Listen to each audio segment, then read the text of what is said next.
On va se parler franchement. Qui emmerde la vie de qui aujourd'hui? Qui gâche la vie de nos soignants qui, depuis 2 ans, sont mobilisés sous l'eau dans nos services de réanimation pour sauver des patients? Et selon les propres statistiques du ministère, 5700 lits ont été fermés en 2020. Nous sommes le seul pays au monde à avoir fermé des lits en période épidémique pour des raisons économiques. Qui gâche la vie de nos commerçants, de nos restaurateurs, de nos théâtres, de nos cinémas, qui depuis 2 ans vivent avec une épée de Damoclès au-dessus de la tête quand ils n'ont pas été fermés? Une météo favorable, des films à succès à l'affiche, et pourtant la fréquentation de ce multiplex n'est pas au beau fixe. Je vais faire le contrôle de votre passe sanitaire, madame, s'il vous plaît. Depuis la mise en place du précieux sésame il y a 6 jours, la fréquentation a chuté de 70%.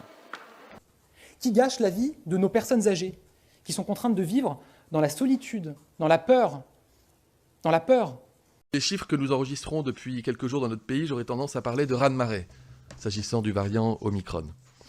Les chiffres qui seront publiés ce soir par Santé publique France montrent l'augmentation continuelle du nombre de contaminations dans notre pays. Ce sont des chiffres qui donnent le vertige.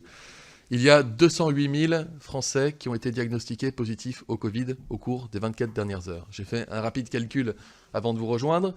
Ça veut dire que 24 heures sur 24, jour et nuit, toutes les secondes dans notre pays, plus de 2 Français sont diagnostiqués positifs au coronavirus. Plus de 2 Français chaque seconde. Nous n'avons jamais connu une telle situation, il y en a partout. Alors moi, je vais vous dire les choses. Nous avons toujours dit les choses extrêmement clairement. Et nous continuerons à les dire clairement.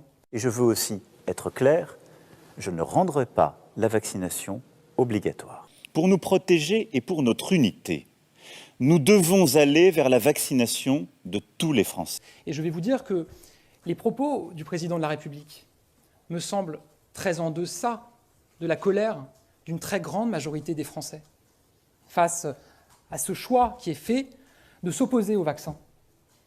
Vous discutez avec des Français aujourd'hui, vous en avez beaucoup qui vous disent mais... Un jour, vos directions, et vous qui acceptez ce travail, vous aurez des comptes à rendre, monsieur. De quoi vous parlez? Oui, de la désinformation, vous êtes des porte-paroles... De la peur, de la pandémie de la peur. Et nous allons continuer à assumer aussi cette responsabilité.